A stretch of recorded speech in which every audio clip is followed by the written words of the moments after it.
Good morning. Happy 4th of July weekend. I'm actually filming this on the 4th of July, and so if you listen, you can hear some fireworks outside. You hear that? I want to talk about the next story in our family tree.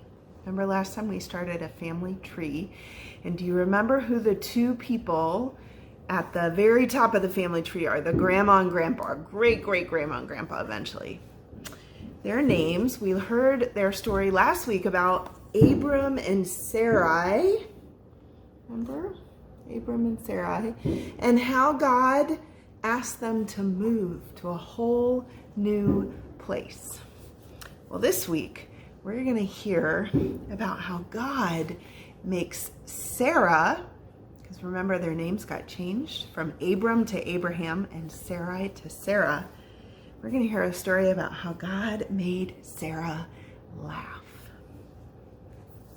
First, I'll show you the picture, and then we're going to talk about the picture a little later. Do you remember the last time you laughed so hard your whole body shook? Listen to this story about Sarah's deep belly laugh. Sarah and Abraham had been traveling together a long time. They stopped and set up their tents. The bright afternoon sun was hot. Abraham was sitting under the shade of big trees when he spotted 3 visitors. He ran out to greet them. Abraham said to them, "Come, rest in the shade of the tree. I will bring water to wash your feet. I will bring you a meal to make you stronger for your journey." The visitors said that they had a message for Sarah. Abraham ran to her. "Use the best flour we have and bake something delicious for our visitors." So Sarah began to knead the dough. Then Abraham ran to the place where the cattle were kept, and he took the best one from his herd and took it to his servant. "Prepare this best calf and make a delicious meal for our visitors." The servant quickly got the fire going. Abraham gathered milk and butter, and when the bread was baked and the meat was cooked, Abraham served the visitors a delicious meal. Sarah took a deep breath and listened from inside the tent as the visitors ate. She heard them ask, "Where is Sarah?" Abraham replied, "Sarah's right there in the tent." Sarah was about to poke her head out and say hello when she heard the visitors say, "I will come back and see you and Sarah in 1 year, and Sarah will have a son." All of a sudden, a loud laugh burst out of Sarah's belly. "How in the world could I have a baby? I'm so old, my old body can't have a baby." Did you notice that when we first looked at the picture, how old Sarah and Abraham look? God spoke through the visitor. "Why did you laugh? What if God could make this promise come true? In 1 year I'll return, and Sarah will have a son." And do you know what?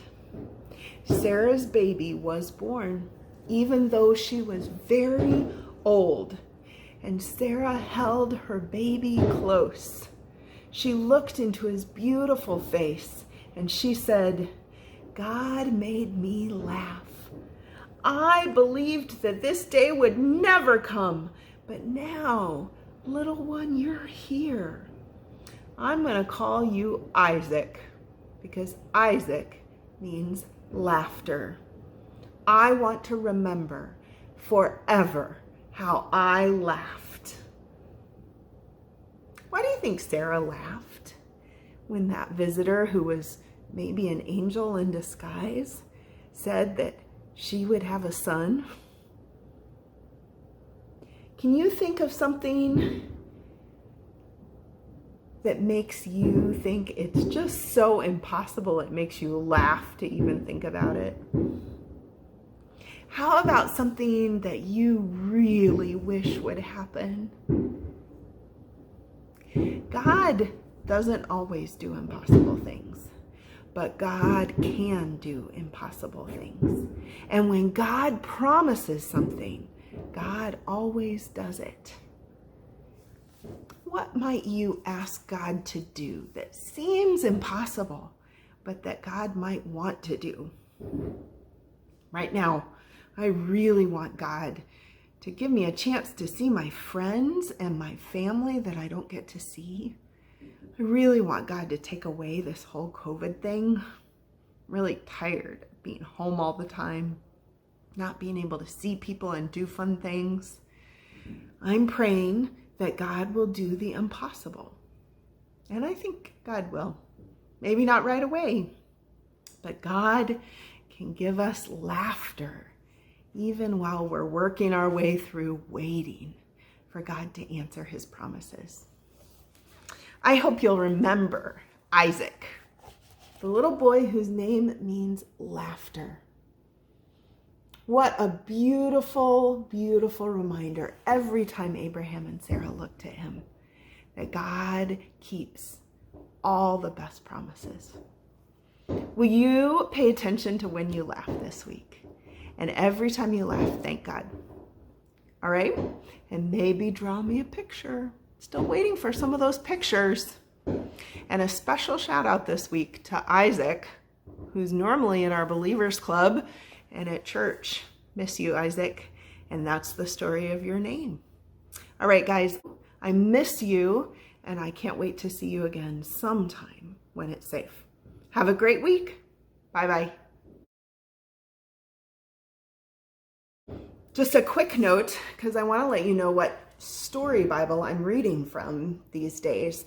As we read through this family tree of Abraham and Sarah, I'm reading Growing in God's Love, a Bible story, a story Bible. It's from Westminster John Knox Press, and it's a good one, especially for that like first, second, third, fourth grade age. And so I thought it's a stretch for some of our kids and a little dumbed down, but a good middle ground. And it's got good illustrations as well as good summaries of stories and good questions to talk about. So if you're looking for a good story Bible, wanted to share that.